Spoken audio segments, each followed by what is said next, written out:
Hi, I'm Olivia, and today's happy nugget comes from John Steinbeck, one of the greatest and most successful American writers, winner of the Nobel Prize in Literature.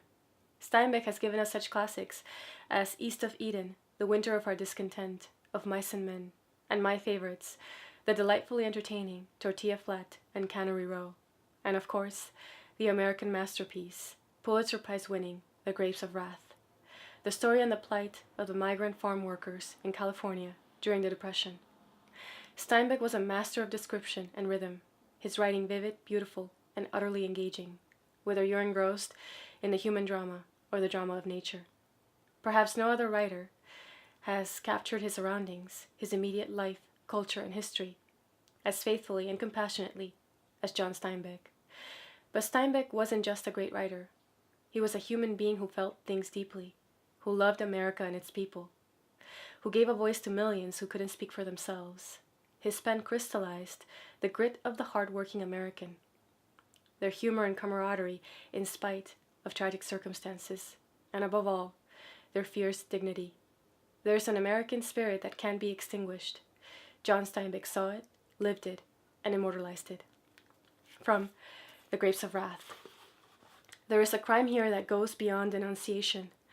There is a sorrow here that weeping cannot symbolize. There is a failure here that topples all our success.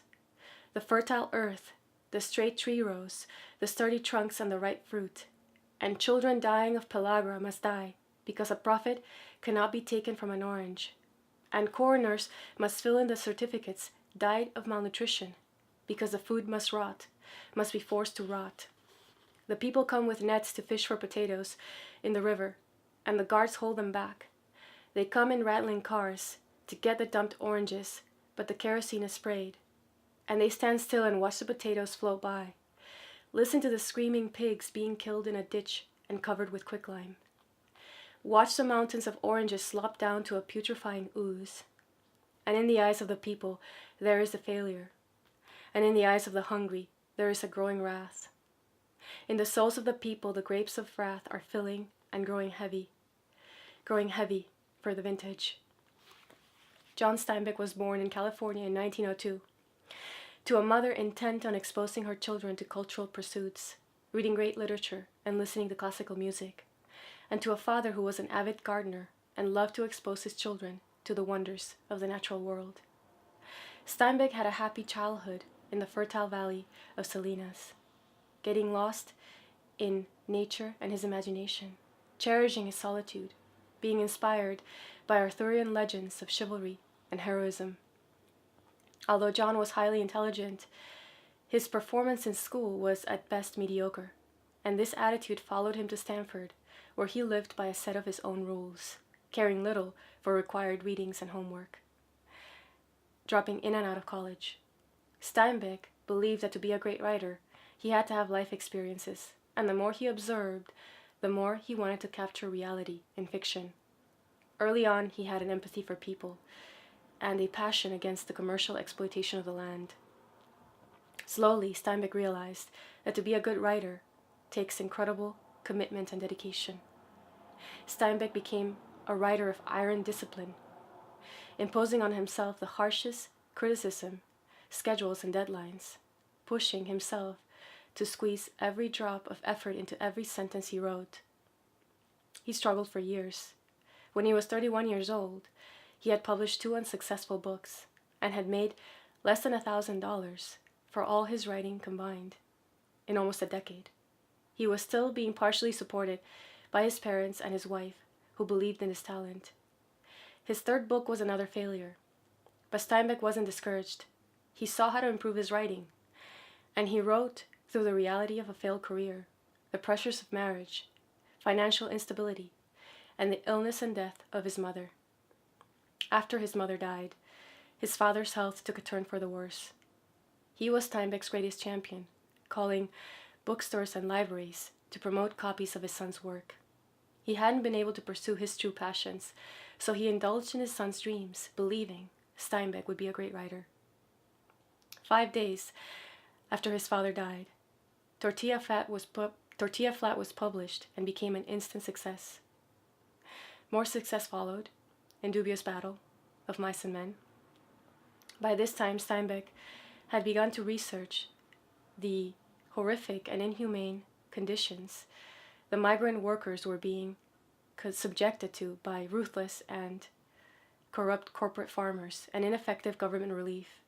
He was appalled, but was advised against writing fiction, so he concentrated on a newspaper expose. But initially the newspapers were too afraid to publish his writing. Steinbeck was furious. So he focused his efforts into turning his knowledge into fiction, something that had the potential to live forever. But the new pressures and demands of fame and his indignation at the migrant condition turned his story into a bitter and angry satire. In a journal he kept while writing The Grapes of Wrath. In a letter to his agent, Steinbeck wrote, "This is going to be a hard letter to write. This book is finished and it is a bad book, and I must get rid of it. It can't be printed. It is bad because it isn't honest. Oh, these incidents all happened, but I'm not telling as much of the truth about them as I know. My whole work drive has been aimed at making people understand each other, and then I deliberately write this book, the aim of which is to cause hatred through partial understanding. A book must be a life that lives all of itself, and this one doesn't do that." Afterwards, Steinbeck started from scratch, and this time he chose hope, dignity, and the strength of the people over his own anger. Critics and elites have criticized Steinbeck for his portrayals of certain ethnic groups, missing the big picture. Steinbeck wasn't writing anthropological studies or history. He was writing literature, expressing his soul with brilliant talent and dedication to capture what the wonderful American writer Amy Tan calls the emotional truth. Steinbeck had incredible empathy for the people he wrote about, and he never considered their value as people lessened because of their social standing. He saw beyond race and wealth into their souls. He valued their laughter, their kindness, honesty, courtesy, brotherhood, their generosity of heart, their love of freedom, and above all, their dignity.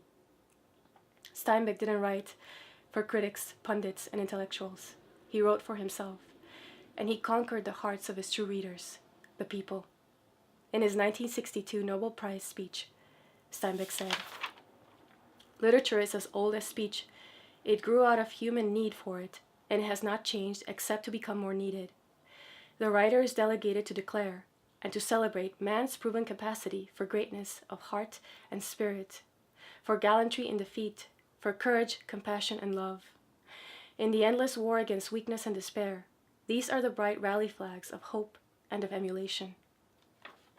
Steinbeck was uncompromising in his vision, ambitious in his ideas, insatiable in his desire to experiment, and always faithful to his passion. How you see the world is a reflection of who you are. If all you see is negativity, if all you have is suspicion, if all you give is criticism, then darkness is what will spread in your soul. But if what you choose to see is positivity, if what you have is empathy, if what you give is the beauty that lives inside you, then the brightness of your soul will always shine to light your way. And that's today's Happy Nugget. If you enjoyed this video, please like it, share it, and subscribe. As always, I link below the video anything I recommend. I hope you have a wonderful day. Thanks for watching. See you next time.